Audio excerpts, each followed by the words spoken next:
Luc, chapitre 1. Plusieurs ont entrepris de composer un récit des événements qui se sont accomplis parmi nous, d'après ce que nous ont transmis ceux qui ont été des témoins oculaires dès le commencement et qui sont devenus des serviteurs de la parole. Il m'a donc paru bon à moi aussi, qui me suis soigneusement informé sur toutes ces choses dès l'origine, de te les exposer par écrit d'une manière suivie, excellent Théophile, afin que tu reconnaisses la certitude des enseignements que tu as reçus. Durant le règne d'Hérode sur la Judée, il y avait un prêtre du nom de Zacharie, de la classe d'Abia. Sa femme était une descendante d'Aaron et s'appelait Élisabeth. Tous deux étaient justes devant Dieu, ils suivaient d'une manière irréprochable tous les commandements et toutes les lois du Seigneur. Ils n'avaient pas d'enfants, parce qu'Élisabeth était stérile, et ils étaient l'un et l'autre d'un âge avancé. Or, pendant que Zacharie remplissait sa fonction de prêtre devant Dieu, c'était le tour de sa classe, il fut désigné par le sort, d'après la règle en vigueur pour les prêtres, pour entrer dans le temple du Seigneur et y brûler le parfum. Toute la multitude du peuple était dehors en prière, à l'heure de l'offrande du parfum. Alors un ange du Seigneur apparut à Zacharie et se tint debout à droite de l'autel des parfums. Zacharie fut troublé en le voyant et la peur s'empara de lui. Mais l'ange lui dit, « N'aie pas peur, Zacharie, car ta prière a été exaucée. Ta femme Élisabeth te donnera un fils et tu l'appelleras Jean. Il sera pour toi un sujet de joie et d'allégresse et beaucoup se réjouiront de sa naissance, car il sera grand devant le Seigneur. Il ne boira ni vin ni boisson alcoolisée et il sera rempli de l'Esprit Saint dès le ventre de sa mère. Il ramènera beaucoup d'Israélites au Seigneur, leur Dieu. Il marchera devant Dieu avec l'esprit et la puissance d'Élie pour ramener le cœur des pères vers leurs enfants et les rebelles à la sagesse des justes, afin de préparer pour le Seigneur un peuple bien disposé. » Zacharie dit à l'ange, « À quoi reconnaîtrai-je cela?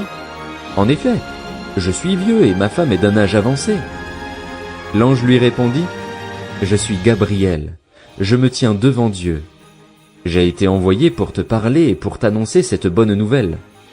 Voici, tu seras muet et tu ne pourras plus parler jusqu'au jour où cela arrivera, parce que tu n'as pas cru à mes paroles qui s'accompliront au moment voulu. » Cependant, le peuple attendait Zacharie et s'étonnait qu'il s'attarde si longtemps dans le temple. Quand il sortit, il ne pouvait pas leur parler, et ils comprirent qu'il avait eu une vision dans le temple. Il s'exprimait par signes et il resta muet. Lorsque ses jours de service furent terminés, il rentra chez lui. Quelque temps après, sa femme Élisabeth fut enceinte. Elle se cacha pendant 5 mois, disant, « C'est l'œuvre que le Seigneur a faite quand il a porté le regard sur moi pour enlever ce qui faisait ma honte parmi les hommes. » Le 6e mois, l'ange Gabriel fut envoyé par Dieu dans une ville de Galilée, appelée Nazareth, chez une vierge fiancée à un homme de la famille de David, appelé Joseph. Le nom de la vierge était Marie. L'ange entra chez elle et dit, « Je te salue, toi à qui une grâce a été faite, le Seigneur est avec toi. Tu es bénie parmi les femmes. » Troublée par cette parole, Marie se demandait ce que pouvait signifier une telle salutation. L'ange lui dit, « N'aie pas peur, Marie, car tu as trouvé grâce auprès de Dieu. Voici que tu seras enceinte. Tu mettras au monde un fils et tu lui donneras le nom de Jésus. Il sera grand et sera appelé Fils du Très-Haut, et le Seigneur Dieu lui donnera le trône de David, son ancêtre. Il régnera sur la famille de Jacob éternellement, son règne n'aura pas de fin. » Marie dit à l'ange, « Comment cela se fera-t-il, puisque je n'ai pas de relation avec un homme ?» L'ange lui répondit, « Le Saint-Esprit viendra sur toi et la puissance du Très-Haut te couvrira de son ombre. C'est pourquoi le Saint-Enfant qui naîtra sera appelé Fils de Dieu. Voici qu'Élisabeth, ta parente, est elle aussi devenue enceinte d'un fils dans sa vieillesse. Celle que l'on appelait la stérile est dans son 6e mois. En effet, rien n'est impossible à Dieu. » Marie dit, « Je suis la servante du Seigneur, que ta parole s'accomplisse pour moi. » Et l'ange la quitta. À la même époque, Marie s'empressa de se rendre dans une ville de la région montagneuse de Juda.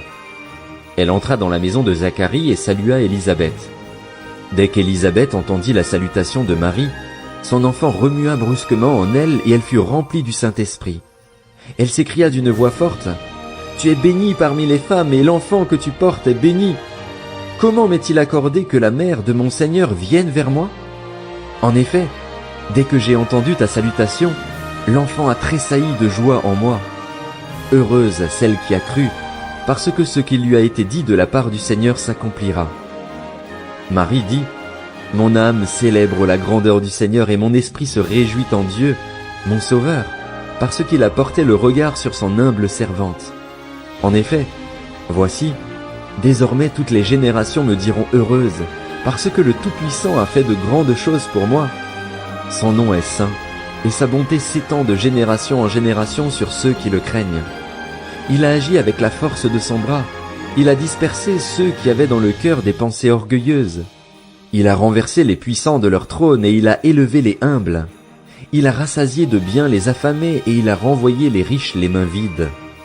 Il a secouru Israël, son serviteur, et il s'est souvenu de sa bonté, comme il l'avait dit à nos ancêtres, en faveur d'Abraham et de sa descendance pour toujours. » Marie resta environ 3 mois avec Élisabeth, puis elle retourna chez elle. Le moment où Élisabeth devait accoucher arriva et elle mit au monde un fils. Ses voisins et ses parents apprirent que le Seigneur avait fait preuve d'une grande bonté envers elle, et ils se réjouirent avec elle. Le 8e jour, ils vinrent pour circoncire l'enfant. Ils voulaient l'appeler Zacharie, d'après le nom de son père, mais sa mère prit la parole et dit, « Non, il sera appelé Jean. » Ils lui dirent, « Il n'y a dans ta parenté personne qui porte ce nom. » Et ils firent des signes à son père pour savoir comment il voulait qu'on l'appelle. Zacharie demanda une tablette et il écrivit, « Son nom est Jean. » Tous furent dans l'étonnement. Immédiatement sa bouche s'ouvrit, sa langue se délia, et il parlait et bénissait Dieu. La crainte s'empara de tous les habitants des environs, et dans toute la région montagneuse de Judée on s'entretenait de tous ces événements. Tous ceux qui les apprirent les gardèrent dans leur cœur, et ils disaient, « Que sera donc cet enfant ?» Et, en effet, la main du Seigneur était avec lui. Son père Zacharie fut rempli du Saint-Esprit et prophétisa en ces termes, « Béni soit le Seigneur, le Dieu d'Israël, parce qu'il a visité et racheté son peuple. Il nous a donné un puissant sauveur dans la famille de son serviteur David. C'est ce qu'il avait annoncé par la bouche de ses saints prophètes des temps anciens. Un sauveur qui nous délivre de nos ennemis et de la domination de tous ceux qui nous détestent. Ainsi, il manifeste sa bonté envers nos ancêtres et se souvient de sa sainte alliance, conformément au serment qu'il avait fait à Abraham, notre ancêtre. Il avait juré qu'après nous avoir délivrés de nos ennemis, il nous accorderait de le servir sans crainte, en marchant devant lui dans la sainteté et dans la justice tous les jours de notre vie. Et toi, petit enfant, tu seras appelé prophète du Très-Haut, car tu marcheras sous le regard du Seigneur pour préparer ses chemins et pour donner à son peuple la connaissance du salut par le pardon de ses péchés, à cause de la profonde bonté de notre Dieu. Grâce à elle, le soleil levant nous a visités d'en haut pour éclairer ceux qui sont assis dans les ténèbres et dans l'ombre de la mort, pour diriger nos pas sur le chemin de la paix. L'enfant grandissait et se fortifiait en esprit. Il resta dans les déserts jusqu'au jour où il se présenta devant Israël. Luc, chapitre 2. À cette époque-là parut un édit de l'empereur Auguste qui ordonnait le recensement de tout l'Empire. Ce premier recensement eut lieu pendant que Quirinius était gouverneur de Syrie. Tous allaient se faire inscrire, chacun dans sa ville d'origine. Joseph aussi monta de la Galilée, de la ville de Nazareth, pour se rendre en Judée dans la ville de David, appelée Bethléem, parce qu'il était de la famille et de la lignée de David. Il y alla pour se faire inscrire avec sa femme Marie qui était enceinte. Pendant qu'ils étaient là, le moment où Marie devait accoucher arriva, et elle mit au monde son fils premier-né. Elle l'enveloppa de langes et le coucha dans une mangeoire parce qu'il n'y avait pas de place pour eux dans la salle des hôtes. Il y avait dans la même région des bergers qui passaient la nuit dans les champs pour y garder leurs troupeaux. Un ange du Seigneur leur apparut et la gloire du Seigneur resplendit autour d'eux. Ils furent saisis d'une grande frayeur. Mais l'ange leur dit, « N'ayez pas peur, car je vous annonce une bonne nouvelle qui sera une source de grande joie pour tout le peuple. Aujourd'hui, dans la ville de David, il vous est né un sauveur qui est le Messie, le Seigneur. Voici à quel signe vous le reconnaîtrez. Vous trouverez un nouveau-né enveloppé de langes et couché dans une mangeoire. » Et tout à coup une foule d'anges de l'armée céleste se joignit à l'ange. Ils adressaient des louanges à Dieu et disaient « Gloire à Dieu dans les lieux très hauts, paix sur la terre et bienveillance parmi les hommes. » Lorsque les anges les eurent quittés pour retourner au ciel, les bergers se dirent les uns aux autres « Allons jusqu'à Bethléem pour voir ce qui est arrivé, ce que le Seigneur nous a fait connaître. » Ils se dépêchèrent d'y aller et ils trouvèrent Marie et Joseph, ainsi que le nouveau-né couché dans la mangeoire. Après l'avoir vu, ils racontèrent ce qui leur avait été dit au sujet de ce petit enfant. Tous ceux qui entendirent les bergers furent étonnés de ce qu'ils leur disaient. Marie gardait le souvenir de tout cela et le méditait dans son cœur. Puis les bergers repartirent en célébrant la gloire de Dieu et en lui adressant des louanges à cause de tout ce qu'ils avaient entendu et vu et qui était conforme à ce qui leur avait été annoncé. 8 jours plus tard, ce fut le moment de circoncire l'enfant. On lui donna le nom de Jésus, nom que l'ange avait indiqué avant sa conception. Quand la période de leur purification prit fin, conformément à la loi de Moïse, Joseph et Marie l'amenèrent à Jérusalem pour le présenter au Seigneur, suivant ce qui est écrit dans la loi du Seigneur. Tout mâle premier-né sera consacré au Seigneur, et pour offrir en sacrifice un couple de tourterelles ou 2 jeunes pigeons, comme cela est prescrit dans la loi du Seigneur. Or, il y avait à Jérusalem un homme appelé Siméon. Cet homme était juste et pieux, il attendait la consolation d'Israël et l'Esprit Saint était sur lui. Le Saint-Esprit lui avait révélé qu'il ne mourrait pas avant d'avoir vu le Messie du Seigneur. Il vint au temple, poussé par l'Esprit. Et quand les parents amenèrent le petit enfant Jésus pour accomplir à son sujet ce que prescrivait la loi, il le prit dans ses bras, bénit Dieu et dit « Maintenant, Seigneur, tu laisses ton serviteur s'en aller en paix, conformément à ta promesse, car mes yeux ont vu ton salut, salut que tu as préparé devant tous les peuples, lumière pour éclairer les nations et gloire d'Israël, ton peuple. » Joseph et la mère de Jésus étaient émerveillés de ce qu'on disait de lui. Siméon les bénit et dit à Marie, sa mère, « Cet enfant est destiné à amener la chute et le relèvement de beaucoup en Israël et à devenir un signe qui provoquera la contradiction. Toi-même, une épée te transpercera l'âme. Ainsi, les pensées de beaucoup de cœurs seront révélées. » Il y avait aussi une prophétesse, Anne, fille de Phanuel, de la tribu d'Aser. Elle était d'un âge très avancé. Elle n'avait vécu que 7 ans avec son mari après son mariage. Restée veuve et âgée de 84 ans, elle ne quittait pas le temple. Elle servait Dieu nuit et jour dans le jeûne et dans la prière. Arrivée elle aussi à la même heure, elle disait publiquement sa reconnaissance envers Dieu et parlait de Jésus à tous ceux qui attendaient la délivrance à Jérusalem. Après avoir accompli tout ce que prescrivait la loi du Seigneur, Joseph et Marie retournèrent en Galilée, à Nazareth, leur ville. Or l'enfant grandissait et se fortifiait en esprit. Il était rempli de sagesse et la grâce de Dieu était sur lui. Les parents de Jésus allaient chaque année à Jérusalem pour la fête de la Pâque. Lorsqu'il eut 12 ans, ils y montèrent avec lui comme c'était la coutume pour cette fête. Puis, quand la fête fut terminée, ils repartirent, mais l'enfant Jésus resta à Jérusalem sans que sa mère et Joseph s'en aperçoivent. Croyant qu'il était avec leurs compagnons de voyage, ils firent une journée de chemin, tout en le cherchant parmi leurs parents et leurs connaissances. Mais ils ne le trouvèrent pas et ils retournèrent à Jérusalem pour le chercher. Au bout de 3 jours, ils le trouvèrent dans le temple, assis au milieu des maîtres. Il les écoutait et les interrogeait.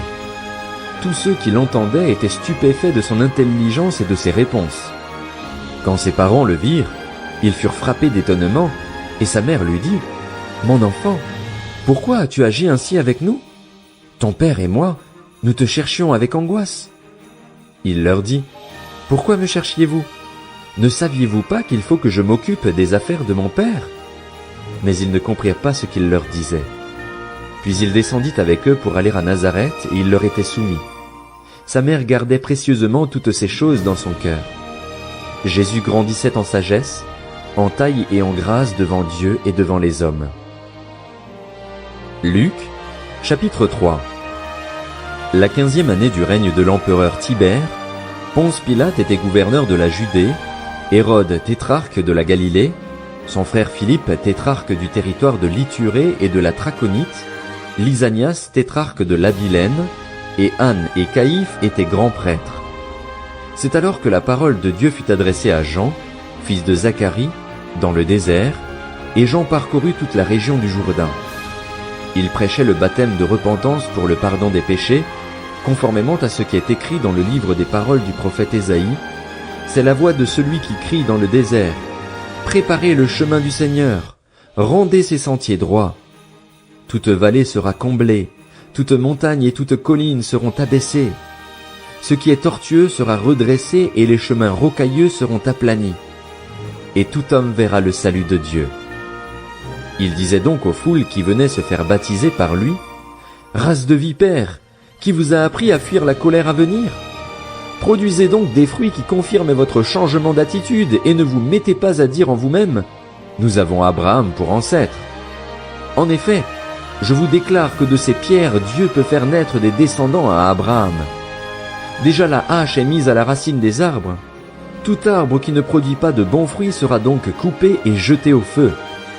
La foule interrogeait. Que devons-nous donc faire? Il leur répondit. Que celui qui a 2 chemises partage avec celui qui n'en a pas, et que celui qui a de quoi manger fasse de même. Des collecteurs d'impôts vinrent aussi pour se faire baptiser. Ils lui dirent, « Maître, que devons-nous faire ?» Il leur répondit, « N'exigez rien de plus que ce qui vous a été ordonné. » Des soldats aussi lui demandèrent, « Et nous, que devons-nous faire ?» Il leur répondit, « Ne commettez ni extorsion ni tort envers personne et contentez-vous de votre solde. » Le peuple était dans l'attente et tous se demandaient en eux-mêmes si Jean n'était pas le Messie. Alors il leur dit, « Moi, je vous baptise d'eau. Mais il vient, celui qui est plus puissant que moi, et je ne suis pas digne de détacher la courroie de ses sandales. Lui, il vous baptisera du Saint-Esprit et de feu. Il a sa pelle à la main. Il nettoiera son aire de battage et il amassera le blé dans son grenier, mais il brûlera la paille dans un feu qui ne s'éteint pas. » C'est ainsi, avec encore beaucoup d'autres encouragements, que Jean annonçait la bonne nouvelle au peuple. Cependant, Hérode le tétrarque, à qui Jean faisait des reproches au sujet d'Hérodiade, la femme de son frère Philippe, et de toutes les mauvaises actions qu'il avait commises, ajouta encore à toutes les autres celle d'enfermer Jean en prison.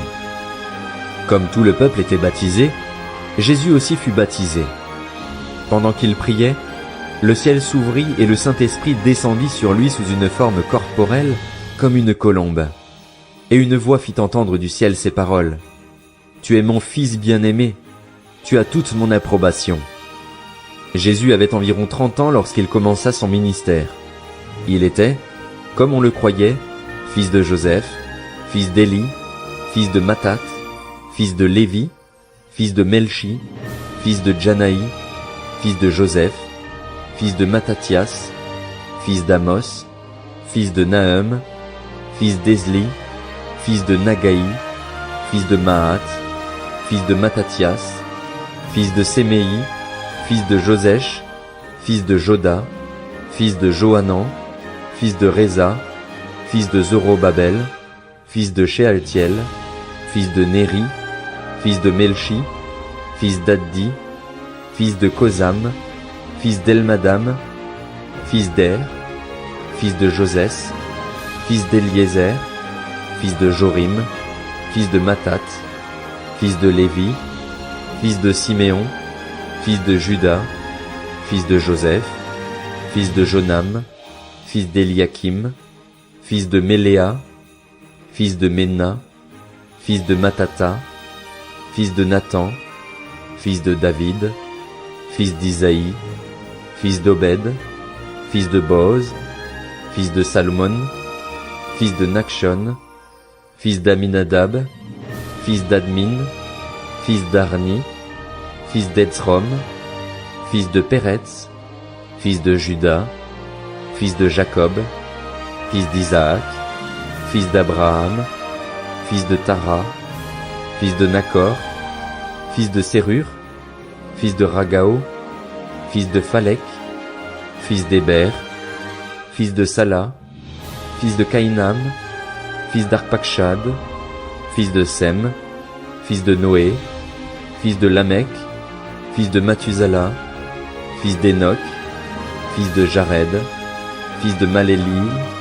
fils de Caïnan, fils d'Énos, fils de Seth, fils d'Adam, fils de Dieu.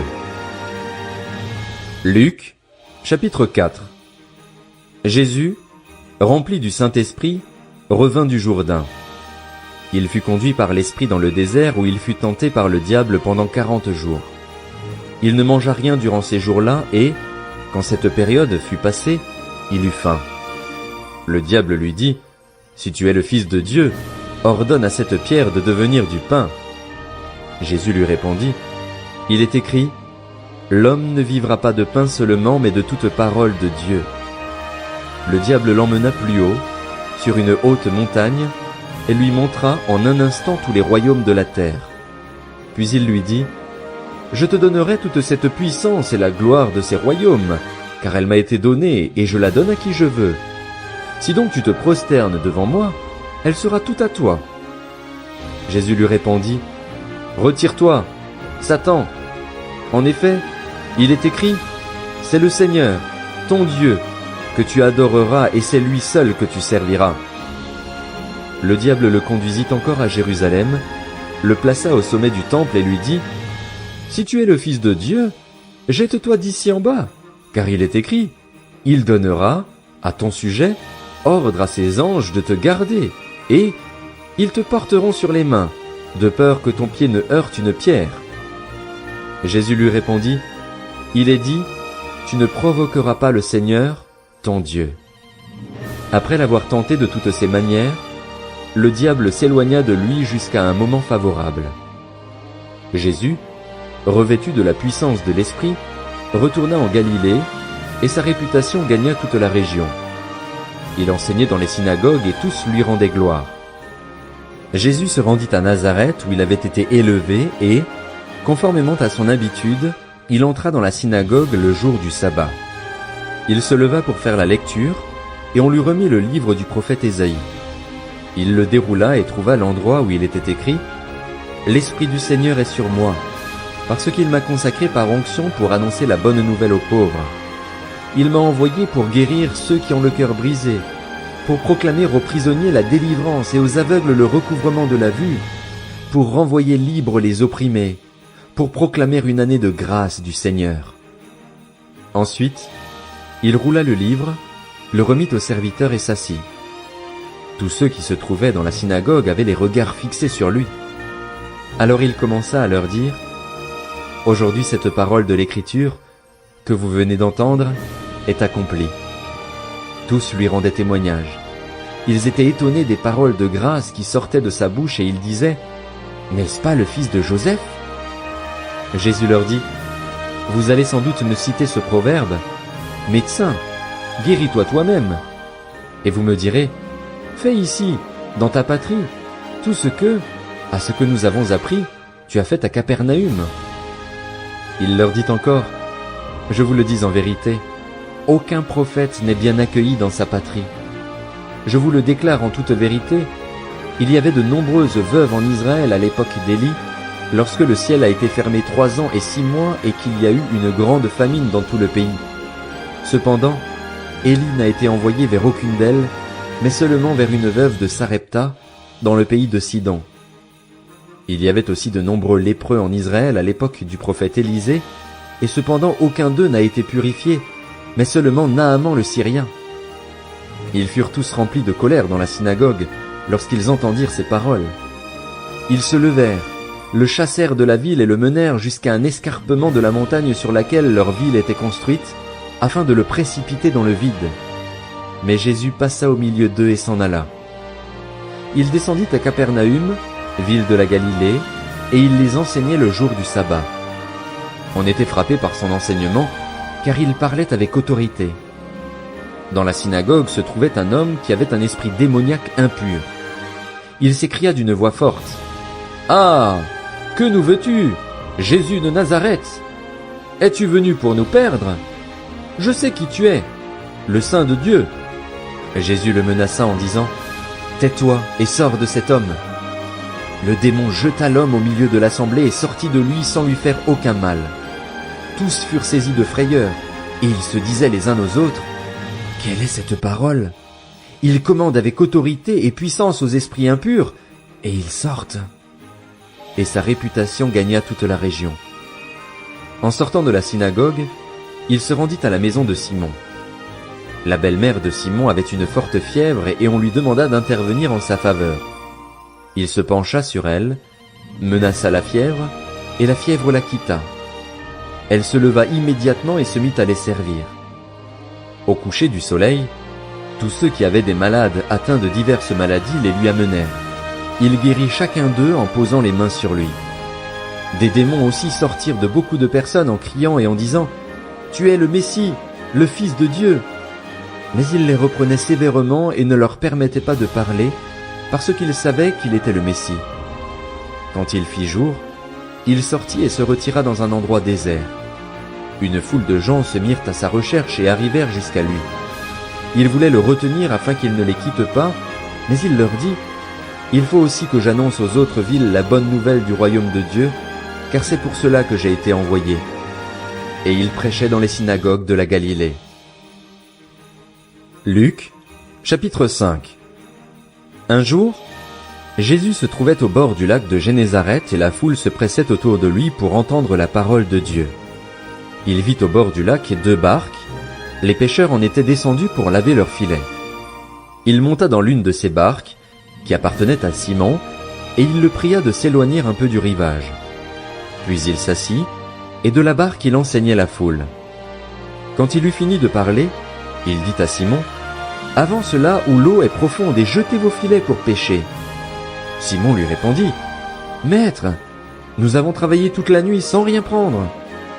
Mais sur ta parole, je jetterai les filets. » Ils les jetèrent et prirent une grande quantité de poissons, et leurs filets se déchiraient. Ils firent signe à leurs compagnons qui étaient dans l'autre barque de venir les aider.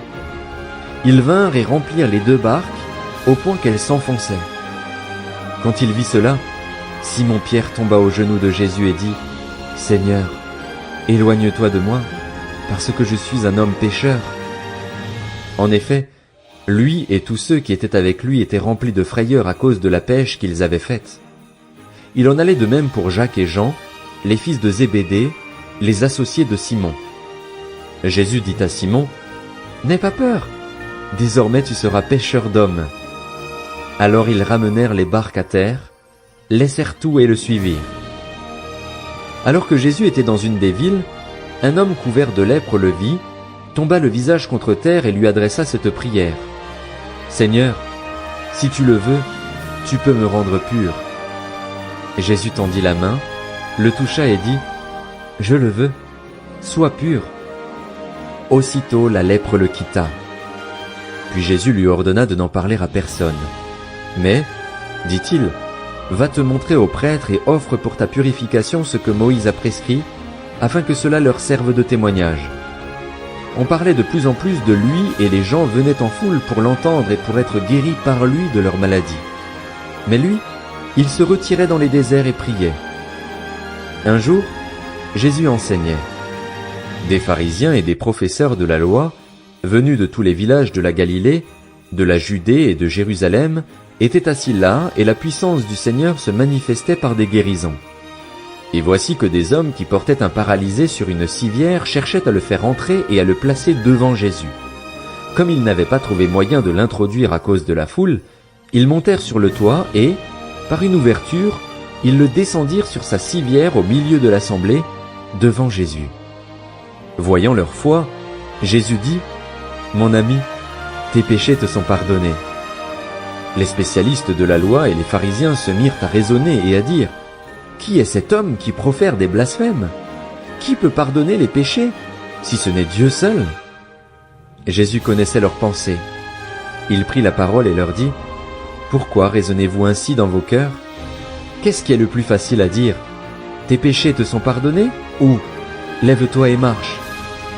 Afin que vous sachiez que le Fils de l'homme a sur la terre le pouvoir de pardonner les péchés, je te l'ordonne, dit-il au paralysé.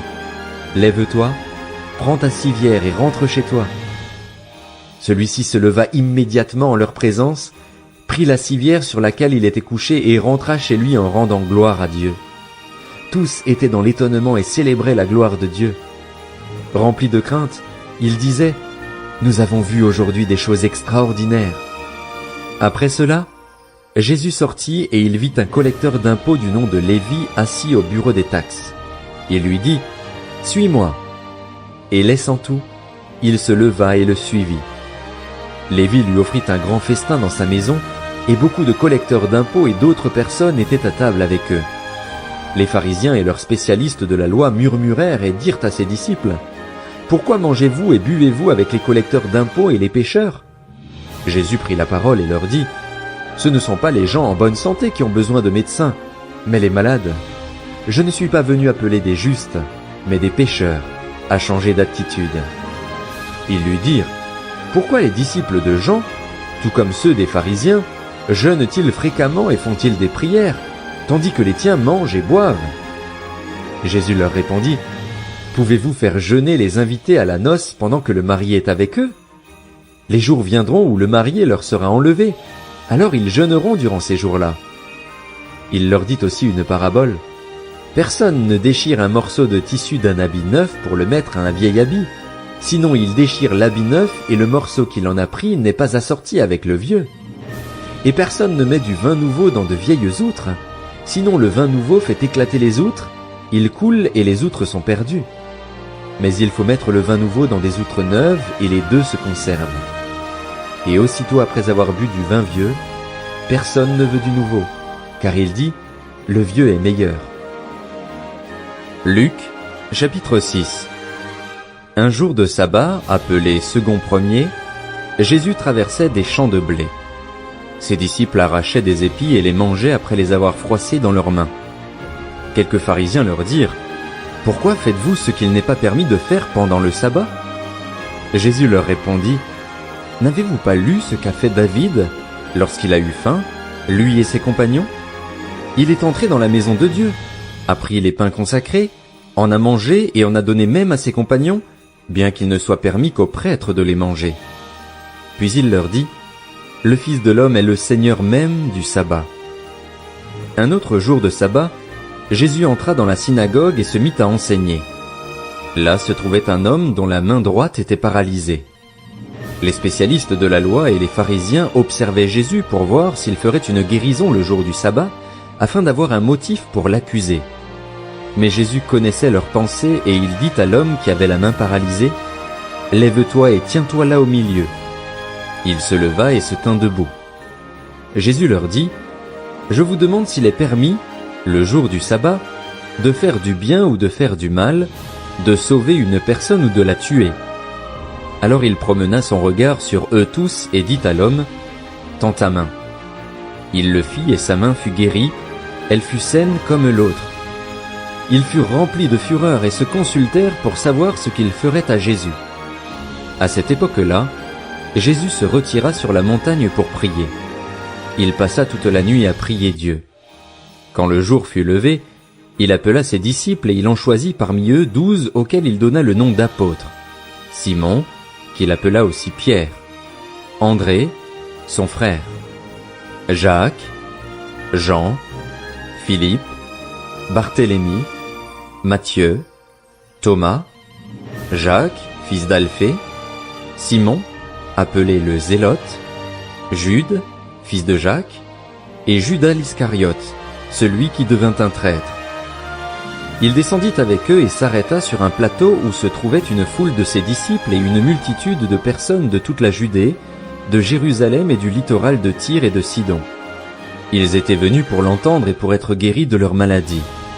Ceux qui étaient tourmentés par des esprits impurs étaient guéris, et toute la foule cherchait à le toucher parce qu'une force sortait de lui et les guérissait tous.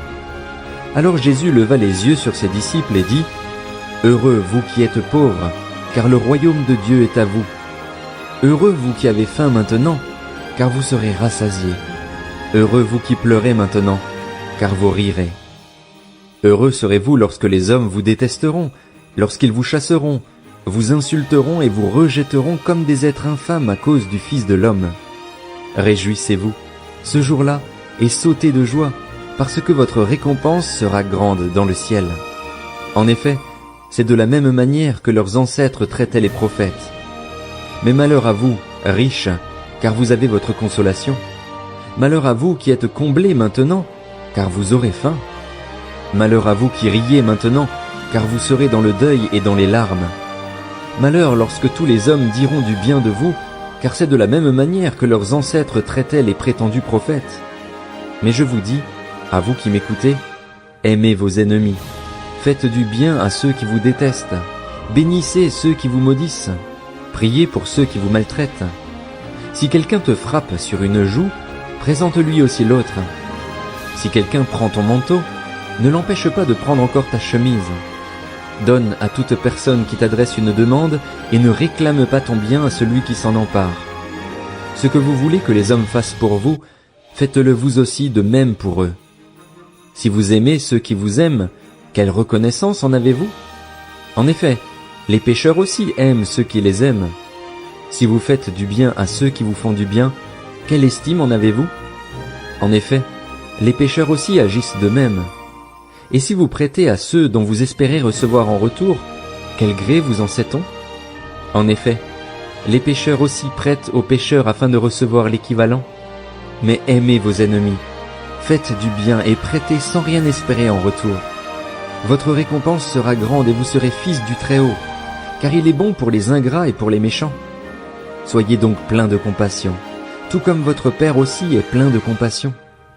Ne jugez pas et vous ne serez pas jugés. Ne condamnez pas et vous ne serez pas condamnés. Pardonnez et vous serez pardonnés. Donnez et on vous donnera.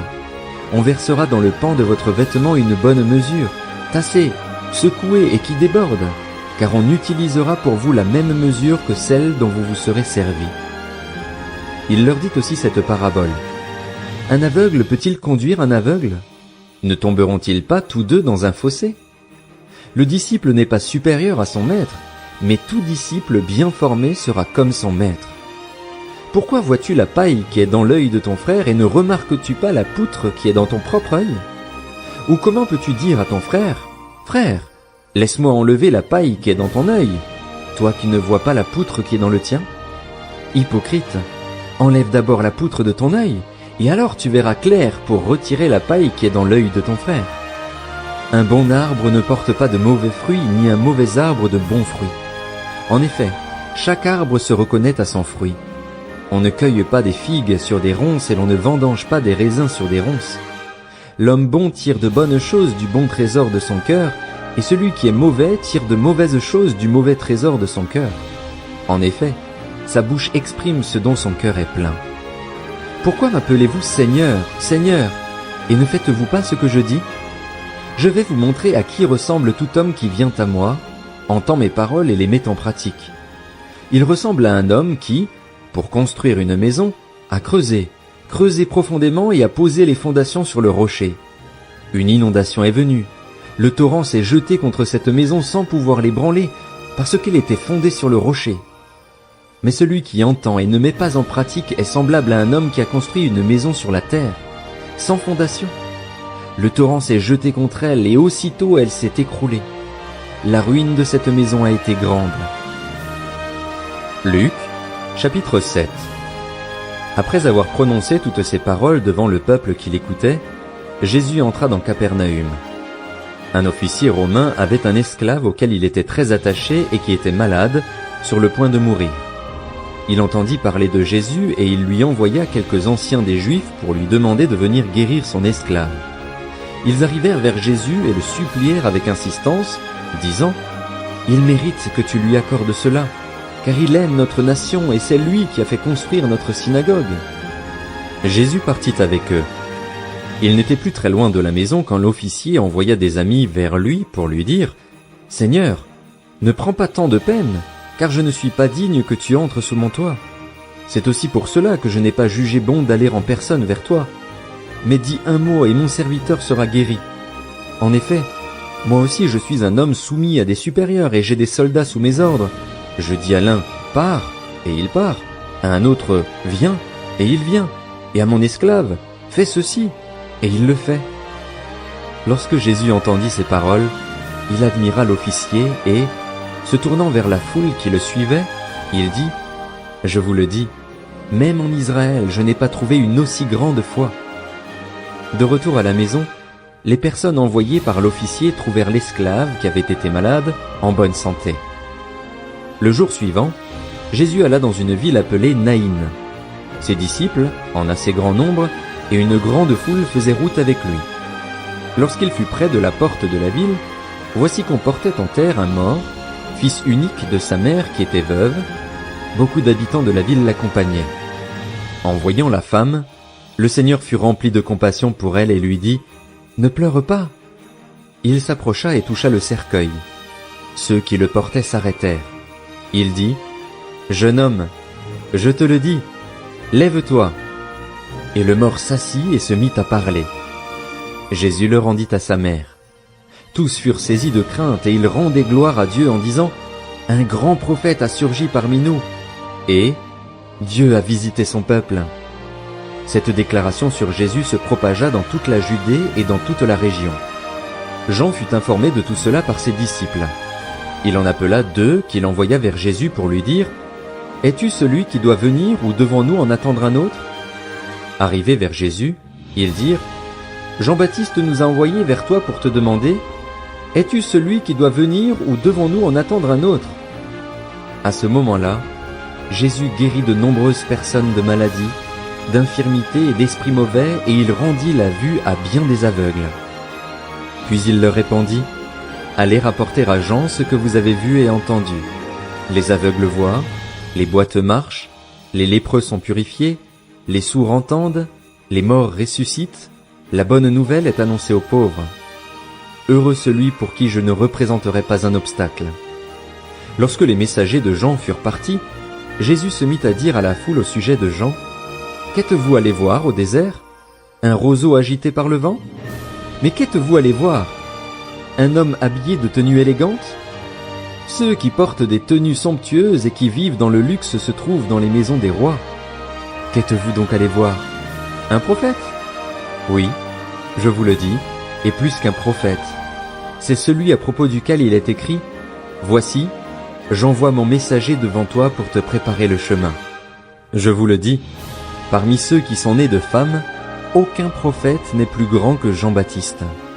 Cependant, le plus petit dans le royaume de Dieu est plus grand que lui. Tout le peuple qui l'a entendu et même les collecteurs d'impôts ont reconnu la justice de Dieu en se faisant baptiser du baptême de Jean.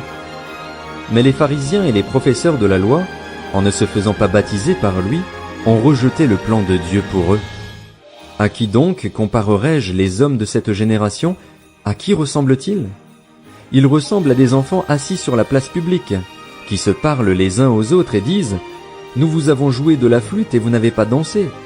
Nous avons entonné des chants funèbres et vous n'avez pas pleuré. » En effet, Jean-Baptiste est venu. Il ne mange pas de pain et ne boit pas de vin, et vous dites « Il a un démon. » Le Fils de l'homme est venu. Il mange et il boit, et vous dites « C'est un glouton et un buveur, un ami des collecteurs d'impôts et des pécheurs. » Mais la sagesse a été reconnue juste par tous ses enfants. Un pharisien invita Jésus à manger avec lui. Jésus entra dans la maison du pharisien et se mit à table. Une femme pécheresse qui se trouvait dans la ville apprit qu'il était à table dans la maison du pharisien. Elle apporta un vase plein de parfums et se tint derrière, aux pieds de Jésus. Elle pleurait, et bientôt elle lui mouilla les pieds de ses larmes, puis les essuya avec ses cheveux, les embrassa et versa le parfum sur eux. Quand le pharisien qui avait invité Jésus vit cela, il se dit en lui-même, « Si cet homme était prophète, il saurait qui est celle qui le touche et de quel genre de femme il s'agit. Il saurait que c'est une pécheresse. » Jésus prit la parole et lui dit, « Simon, j'ai quelque chose à te dire. »« Maître, parle, » répondit-il. Un créancier avait 2 débiteurs. L'un d'eux lui devait 500 pièces d'argent et l'autre 50. Comme il n'avait pas de quoi le rembourser, il leur remit à tous 2 leurs dettes. Lequel des 2 l'aimera le plus? Simon répondit, celui, je pense, auquel il a remis la plus grosse somme. Jésus lui dit, tu as bien jugé. Puis il se tourna vers la femme et dit à Simon, tu vois cette femme? Je suis entré dans ta maison et tu ne m'as pas donné d'eau pour me laver les pieds. Mais elle les a mouillés de ses larmes et les a essuyés avec ses cheveux. Tu ne m'as pas donné de baiser, mais elle, depuis que je suis entré, elle n'a pas cessé de m'embrasser les pieds. Tu n'as pas versé d'huile sur ma tête, mais elle a versé du parfum sur mes pieds. C'est pourquoi je te le dis, ses nombreux péchés ont été pardonnés, puisqu'elle a beaucoup aimé. Mais celui à qui l'on pardonne peu aime peu. Et il dit à la femme, tes péchés sont pardonnés. Les invités se mirent à dire en eux-mêmes, qui est cet homme qui pardonne même les péchés? Mais Jésus dit à la femme, ta foi t'a sauvée. Pars dans la paix. Luc, chapitre 8. Ensuite, Jésus alla de ville en ville et de village en village. Il prêchait et annonçait la bonne nouvelle du royaume de Dieu. Les 12 l'accompagnaient, avec quelques femmes qui avaient été guéries d'esprits mauvais et de maladies. Marie, dite de Magdala, dont étaient sortis 7 démons, Jeanne, femme de Chuza, l'intendant d'Hérode, Suzanne et beaucoup d'autres, qui le servaient en l'assistant de leurs biens. Une grande foule se rassembla et des gens vinrent vers lui de diverses villes. Alors il dit cette parabole. Un semeur sortit pour semer sa semence. Comme il semait, une partie de la semence tomba le long du chemin. Elle fut piétinée et les oiseaux du ciel la mangèrent. Une autre partie tomba sur un sol pierreux. Quand elle eut poussé, elle sécha, parce qu'elle manquait d'humidité. Une autre partie tomba au milieu des ronces. Les ronces poussèrent avec elle et l'étouffèrent. Une autre partie tomba dans la bonne terre.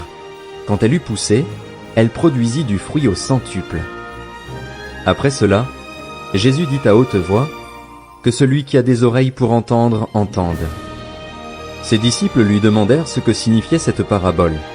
Il répondit, il vous a été donné, à vous, de connaître les mystères du royaume de Dieu.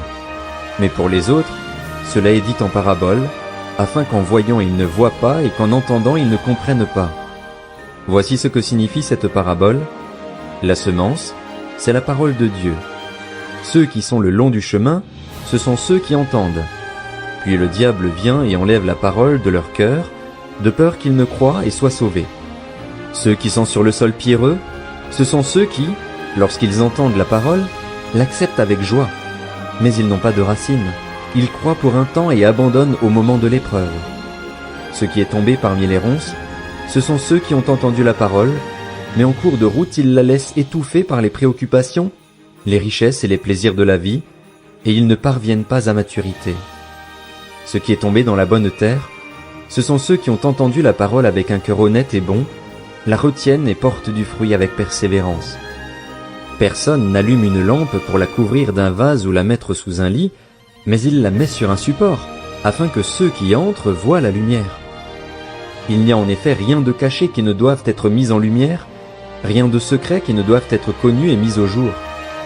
Faites donc bien attention à la manière dont vous écoutez, car on donnera à celui qui a, mais à celui qui n'a pas on enlèvera même ce qu'il croit avoir. La mère et les frères de Jésus vinrent le trouver, mais ils ne pouvaient pas l'approcher à cause de la foule. On lui dit, « Ta mère et tes frères sont dehors et ils désirent te voir. » Mais il répondit, « Ma mère et mes frères, ce sont ceux qui écoutent la parole de Dieu et qui la mettent en pratique. » Un jour, Jésus monta dans une barque avec ses disciples. Il leur dit, « Passons sur l'autre rive du lac. » Et ils partirent. Pendant qu'ils naviguaient, Jésus s'endormit.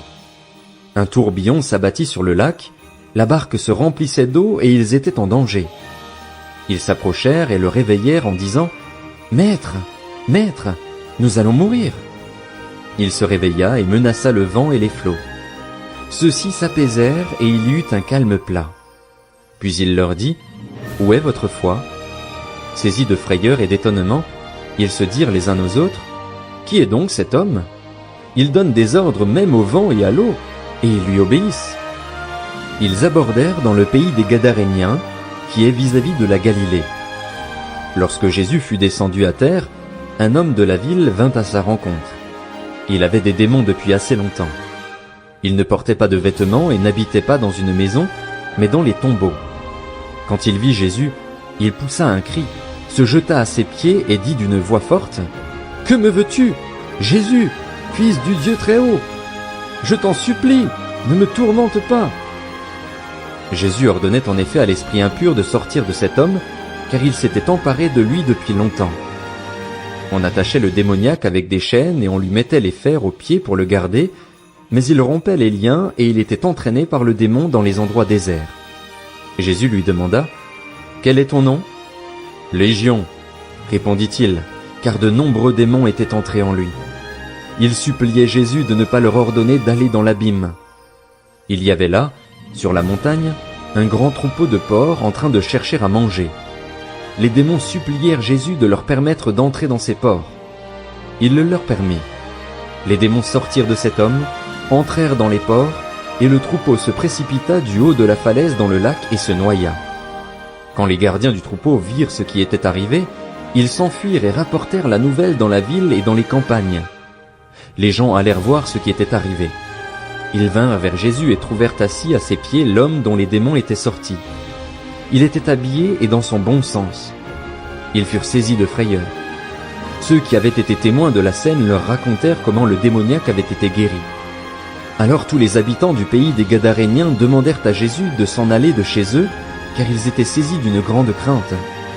Jésus monta dans la barque pour repartir. L'homme dont les démons étaient sortis le priait de le laisser rester avec lui, mais Jésus le renvoya en disant « Retourne dans ta maison et raconte tout ce que Dieu a fait pour toi. » Il s'en alla et proclama dans toute la ville tout ce que Jésus avait fait pour lui. À son retour, Jésus fut accueilli par la foule, car tous l'attendaient. Voici qu'arriva un homme du nom de Jaïrus, il était chef de la synagogue.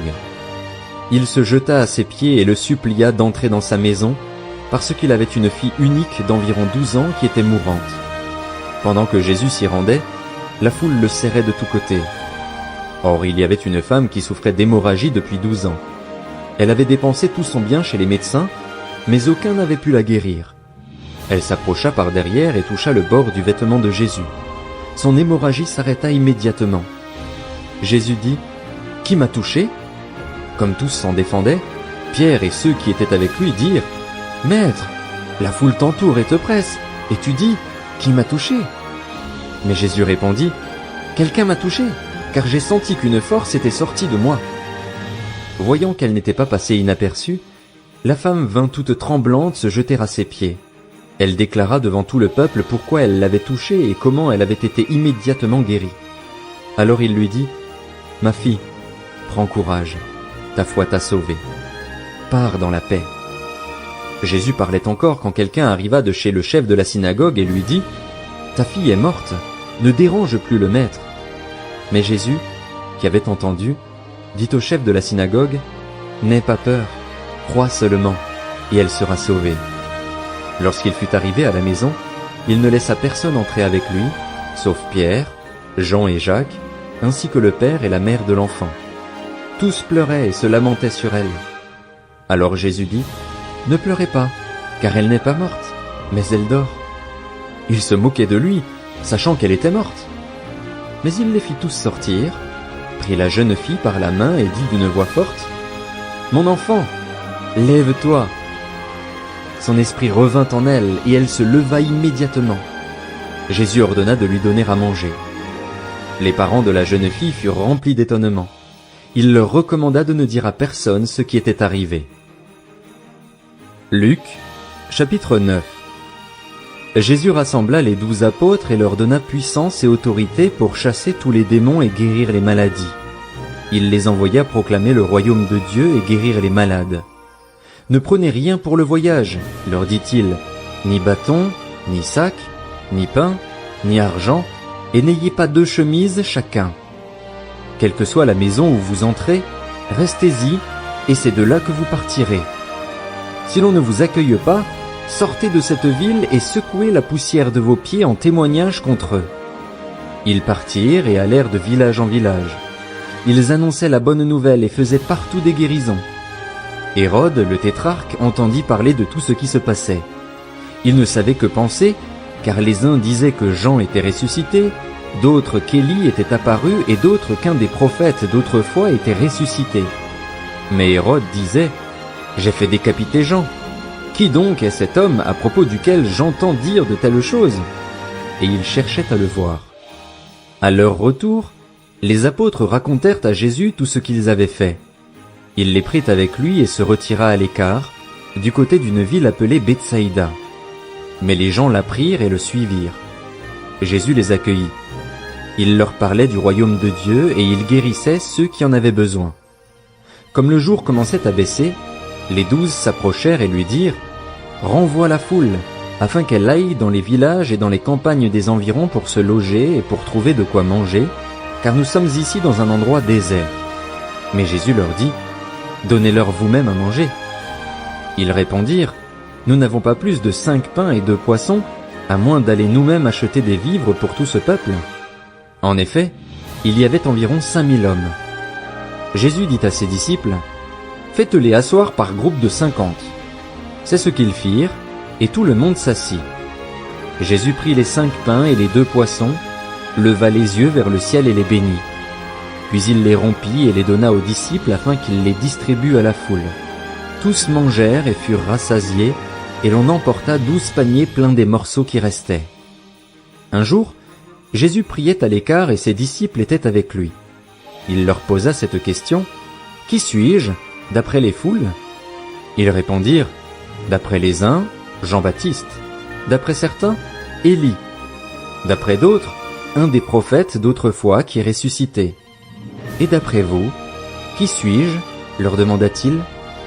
Pierre répondit, « Le Messie de Dieu. » Jésus leur recommanda sévèrement de ne le dire à personne. Il ajouta qu'il fallait que le Fils de l'homme souffre beaucoup, qu'il soit rejeté par les anciens, par les chefs des prêtres et par les spécialistes de la loi, qu'il soit mis à mort et qu'il ressuscite le 3e jour. Puis il dit à tous, « Si quelqu'un veut être mon disciple, qu'il renonce à lui-même, qu'il se charge chaque jour de sa croix et qu'il me suive, car celui qui voudra sauver sa vie la perdra, mais celui qui la perdra à cause de moi la sauvera. Que sert-il à un homme de gagner le monde entier, s'il se perd ou se détruit lui-même ?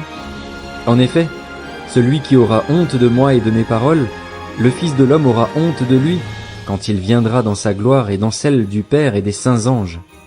Je vous le dis en vérité, quelques-uns de ceux qui sont ici ne mourront pas avant d'avoir vu le royaume de Dieu. » Environ 8 jours après avoir dit ces paroles, Jésus prit avec lui Pierre, Jean et Jacques, et il monta sur la montagne pour prier.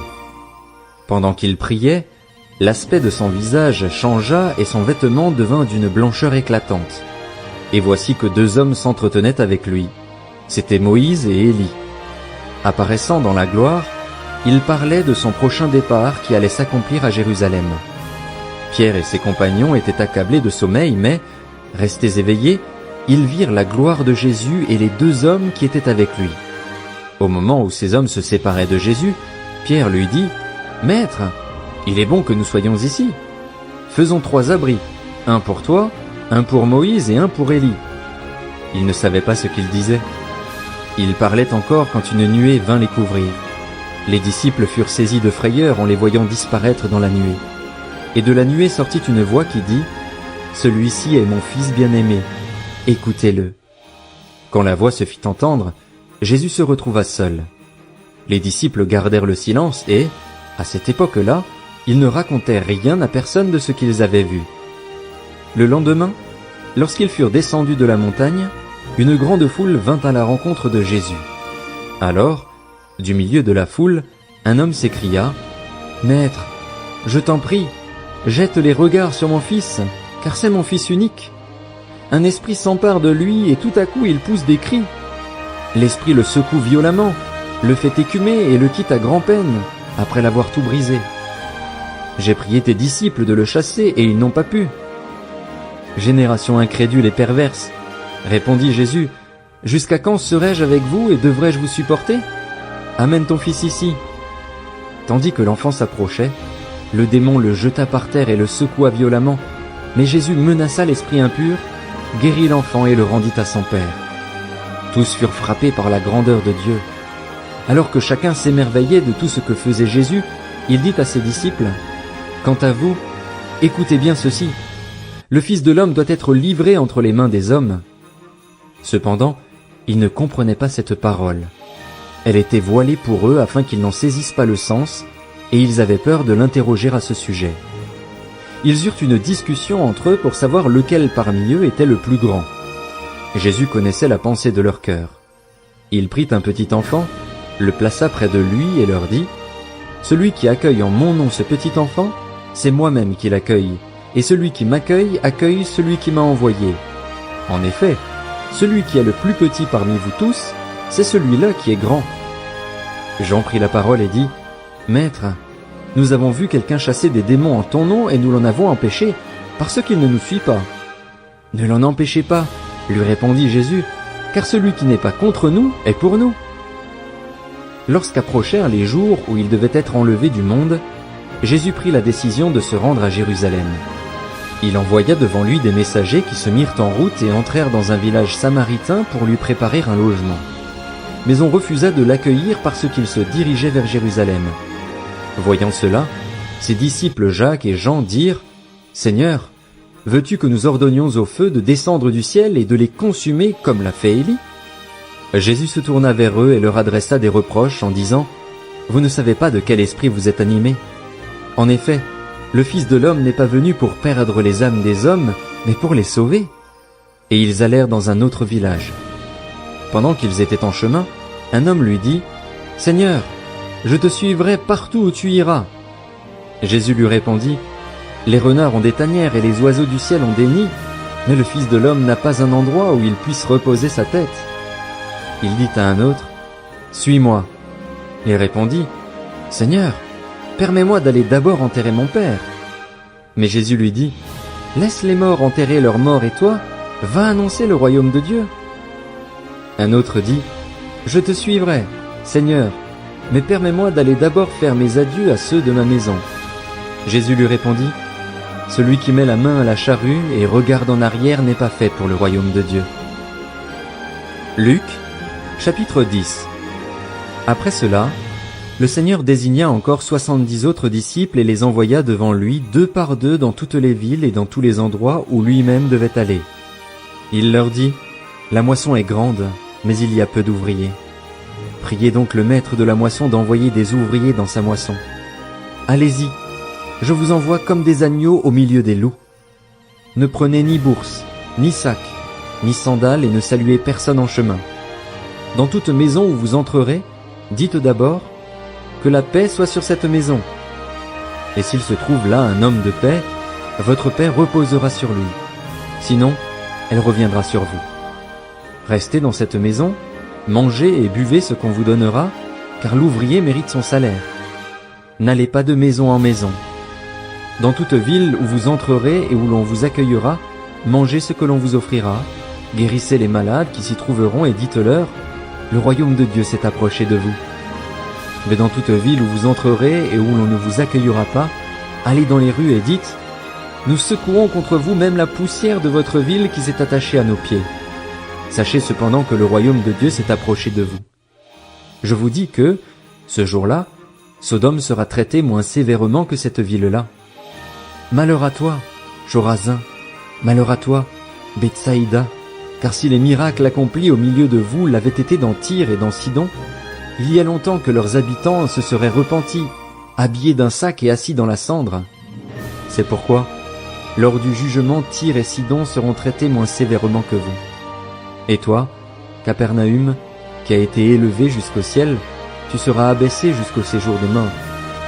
Celui qui vous écoute m'écoute, celui qui vous rejette me rejette, et celui qui me rejette rejette celui qui m'a envoyé. Les 70 revinrent tout joyeux et dirent : Seigneur, même les démons nous sont soumis en ton nom. Jésus leur dit : Je regardais Satan tomber du ciel comme un éclair. Voici, je vous ai donné le pouvoir de marcher sur les serpents et les scorpions et sur toute la puissance de l'ennemi, et rien ne pourra vous nuire. Cependant, ne vous réjouissez pas de ce que les esprits vous sont soumis, mais réjouissez-vous de ce que vos noms sont inscrits dans le ciel. À ce moment même, Jésus fut rempli de joie par le Saint-Esprit et il dit : Je te suis reconnaissant, Père, Seigneur du ciel et de la terre, de ce que tu as caché ces choses aux sages et aux intelligents et les as révélées aux enfants. Oui, Père, je te suis reconnaissant car c'est ce que tu as voulu. Mon Père m'a tout donné et personne ne sait qui est le Fils, si ce n'est le Père, ni qui est le Père, si ce n'est le Fils et celui à qui le Fils veut le révéler. Puis il se tourna vers les disciples et leur dit en privé, « Heureux les yeux qui voient ce que vous voyez. En effet, je vous le dis, beaucoup de prophètes et de rois ont désiré voir ce que vous voyez et ne l'ont pas vu, entendre ce que vous entendez et ne l'ont pas entendu. » Un professeur de la loi se leva et dit à Jésus pour le mettre à l'épreuve, « Maître, que dois-je faire pour hériter de la vie éternelle ?» Jésus lui dit, « Qu'est-il écrit dans la loi? Qui lis-tu » Il répondit, « Tu aimeras le Seigneur, ton Dieu, de tout ton cœur, de toute ton âme, de toute ta force et de toute ta pensée, et ton prochain comme toi-même. » « Tu as bien répondu, » lui dit Jésus. « Fais cela et tu vivras. » Mais lui, voulant se justifier, dit à Jésus, « Et qui est mon prochain ?» Jésus reprit la parole et dit, « Un homme descendait de Jérusalem à Jéricho. Il tomba entre les mains de brigands qui le dépouillèrent, le rouèrent de coups et s'en allèrent en le laissant à moitié mort. Un prêtre qui, par hasard, descendait par le même chemin vit cet homme et passa à distance. De même aussi un lévite arriva à cet endroit. Il le vit et passa à distance. Mais un samaritain qui voyageait arriva près de lui et fut rempli de compassion lorsqu'il le vit. Il s'approcha et banda ses plaies en y versant de l'huile et du vin. Puis il le mit sur sa propre monture, le conduisit dans une auberge et prit soin de lui. Le lendemain, à son départ, il sortit 2 pièces d'argent, les donna à l'aubergiste et dit, « Prends soin de lui, et ce que tu dépenseras en plus, je te le rendrai à mon retour. » Lequel de ces 3 te semble avoir été le prochain de celui qui était tombé au milieu des brigands? C'est celui qui a agi avec bonté envers lui, répondit le professeur de la loi. Jésus lui dit donc, va agir de la même manière, toi aussi. Comme Jésus était en chemin avec ses disciples, il entra dans un village, et une femme du nom de Marthe l'accueillit dans sa maison. Elle avait une sœur appelée Marie, qui s'assit aux pieds de Jésus et écoutait ce qu'il disait. Marthe était affairée aux nombreuses tâches du service. Elle survint et dit, « Seigneur, cela ne te fait-il rien que ma sœur me laisse seule pour servir? Dis-lui donc de venir m'aider. » Jésus lui répondit, « Marthe, Marthe, tu t'inquiètes et tu t'agites pour beaucoup de choses, mais une seule est nécessaire. Marie a choisi la bonne part, elle ne lui sera pas enlevée. » Luc, chapitre 11. Jésus priait un jour dans un certain endroit. Quand il eut fini, un de ses disciples lui dit, « Seigneur, enseigne-nous à prier, tout comme Jean l'a enseigné à ses disciples. » Il leur dit, « Quand vous priez, dites, « Notre Père céleste, que la sainteté de ton nom soit respectée, que ton règne vienne, que ta volonté soit faite sur la terre comme au ciel. Donne-nous chaque jour notre pain quotidien.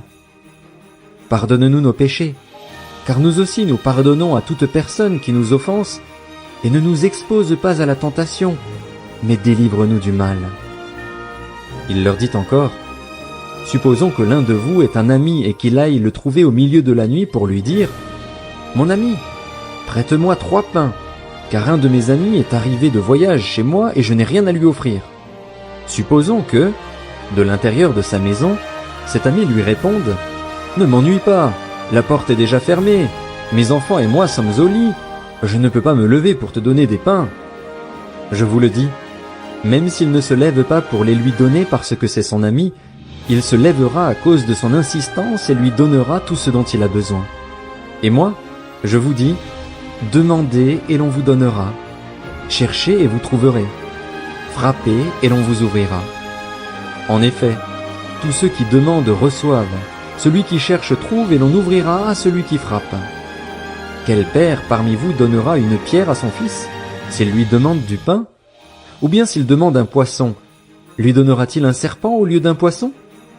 Ou bien s'il demande un œuf, lui donnera-t-il un scorpion? Si donc, mauvais comme vous l'êtes, vous savez donner de bonnes choses à vos enfants, le Père Céleste donnera d'autant plus volontiers le Saint-Esprit à ceux qui le lui demandent. Jésus chassa un démon qui était muet.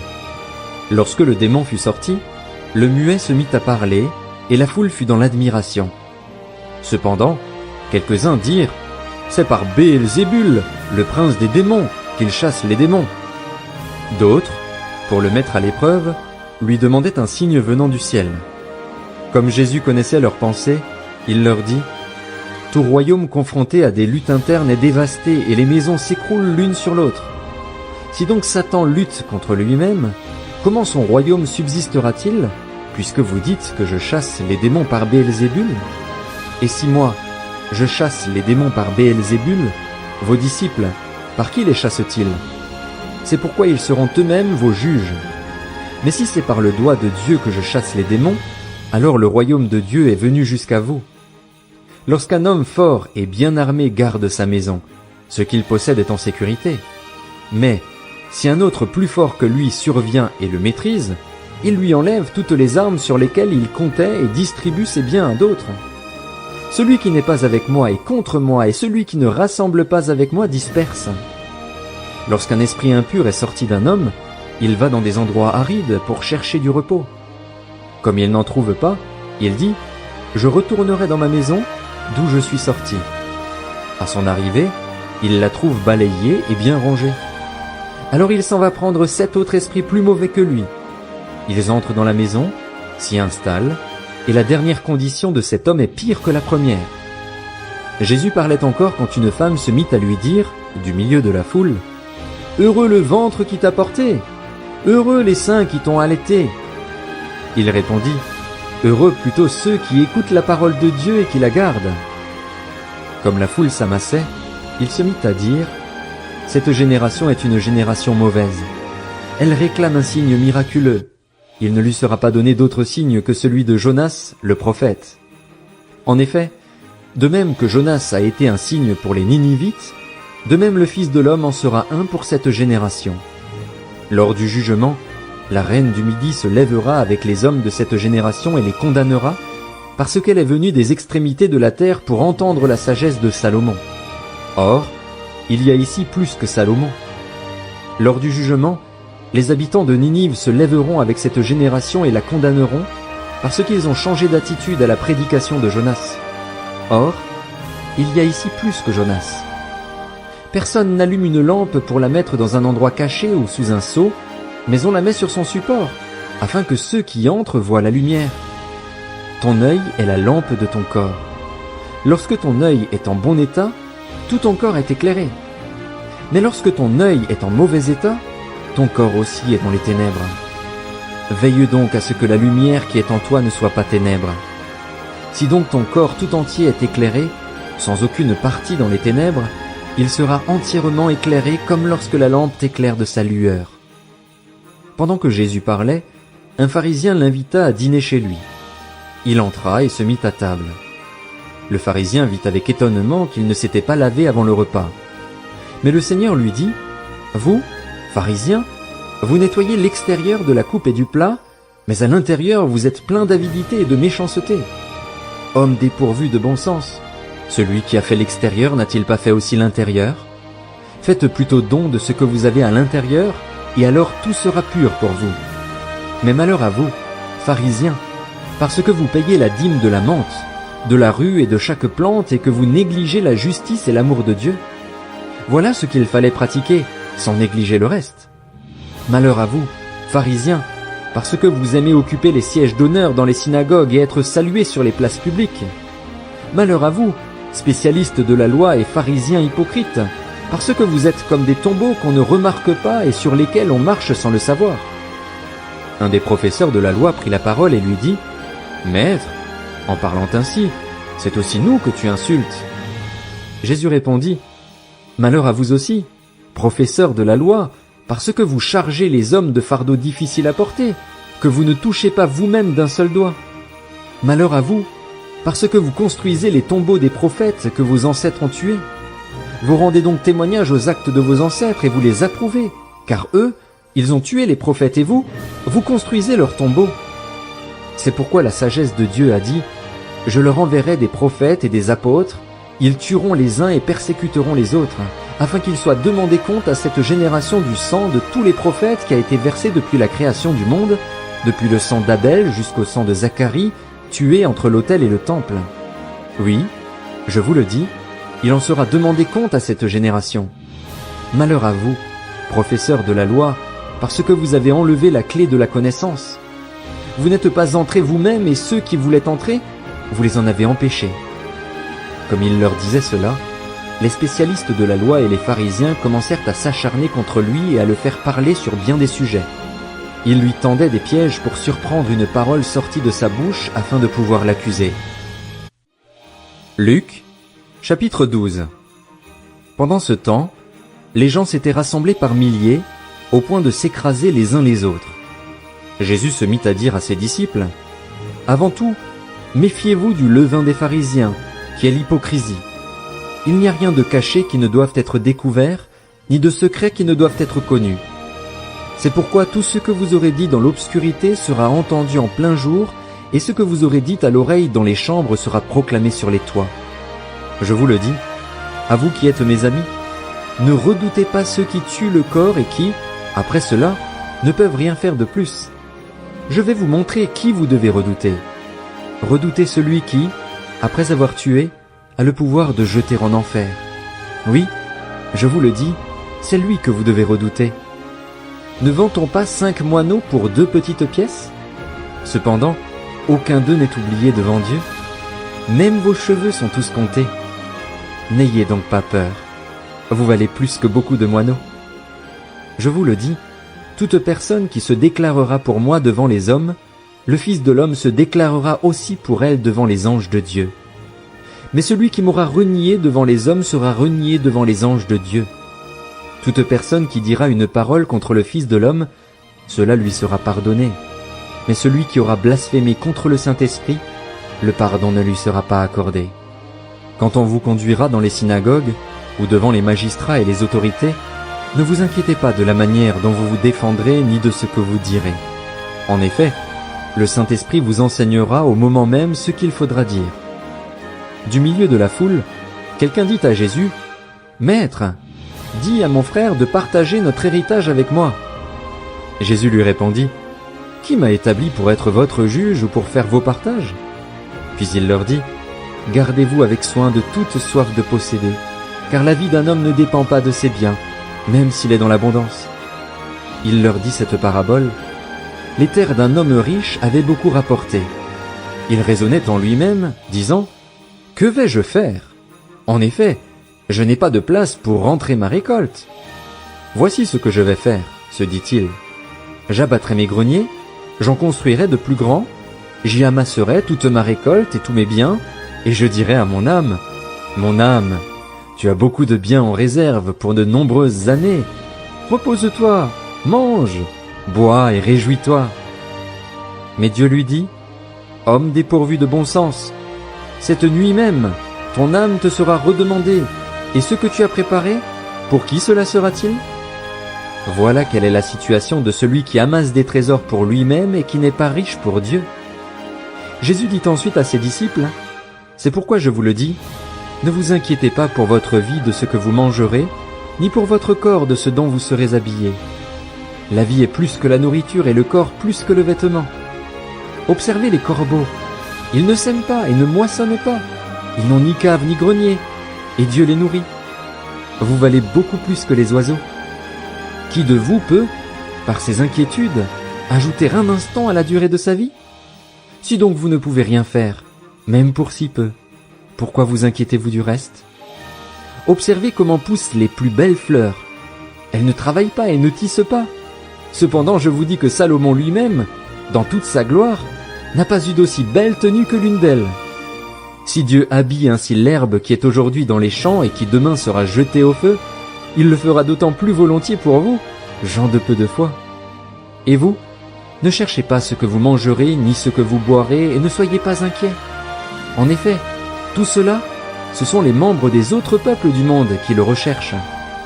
Votre Père sait que vous en avez besoin.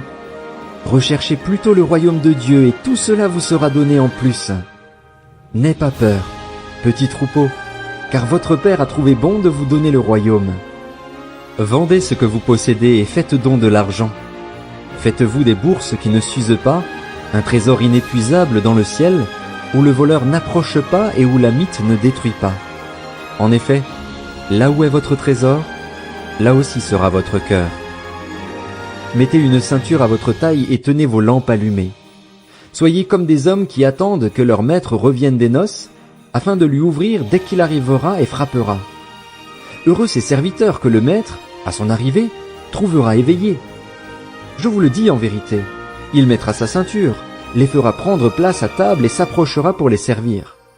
Qu'il arrive au milieu ou vers la fin de la nuit, heureux sont ses serviteurs, s'il les trouve éveillés. Vous le savez bien, si le maître de la maison connaissait l'heure à laquelle le voleur doit venir, il resterait éveillé et ne laisserait pas percer les murs de sa maison. Vous donc aussi, tenez-vous prêts, car le Fils de l'homme viendra à l'heure où vous n'y penserez pas. Pierre lui dit, « Seigneur, est-ce à nous que tu adresses cette parabole, ou bien à tout le monde ?» Le Seigneur dit, « Quel est donc l'intendant fidèle et prudent que le maître établira responsable de ses employés pour leur donner la nourriture au moment voulu? Heureux le serviteur que son maître, à son arrivée, trouvera occupé à son travail. Je vous le dis en vérité, il l'établira responsable de tous ses biens. Mais si ce serviteur se dit en lui-même, « Mon maître tarde à venir », s'il se met à battre les autres serviteurs et servantes, à manger, à boire et à s'enivrer, alors le maître de ce serviteur viendra le jour où il ne s'y attend pas et à l'heure qu'il ne connaît pas. Il le punira sévèrement et lui fera partager le sort des infidèles. Le serviteur qui a connu la volonté de son maître mais qui n'a rien préparé ni fait pour s'y conformer sera battu d'un grand nombre de coups. En revanche, celui qui ne l'a pas connu et qui a fait des choses dignes de punition sera battu de peu de coups. On demandera beaucoup à qui l'on a beaucoup donné, et l'on exigera davantage de celui à qui l'on a beaucoup confié. Je suis venu jeter un feu sur la terre. Combien je voudrais qu'il soit déjà allumé. Il y a un baptême dont je dois être baptisé, et quelle angoisse pour moi jusqu'à ce qu'il soit accompli. Pensez-vous que je sois venu apporter la paix sur la terre? Non, vous dis-je, mais la division.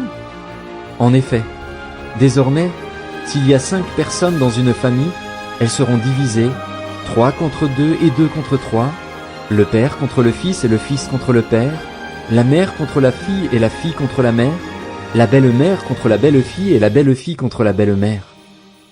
Il dit encore aux foules, « Quand vous voyez un nuage se lever à l'ouest, vous dites aussitôt, « La pluie vient !» Et c'est ce qui se passe. Quand vous voyez souffler le vent du sud, vous dites, « Il fera chaud !» Et c'est ce qui arrive. Hypocrite, vous savez reconnaître l'aspect de la terre et du ciel. Comment se fait-il que vous ne reconnaissiez pas ce temps-ci? Et pourquoi ne discernez-vous pas par vous-même ce qui est juste? Lorsque tu vas avec ton adversaire devant le magistrat, tâche en chemin de t'arranger avec lui, de peur qu'il ne te traîne devant le juge, que le juge ne te livre à l'officier de justice et que celui-ci ne te mette en prison. Je te le dis, tu n'en sortiras pas avant d'avoir payé jusqu'au dernier centime.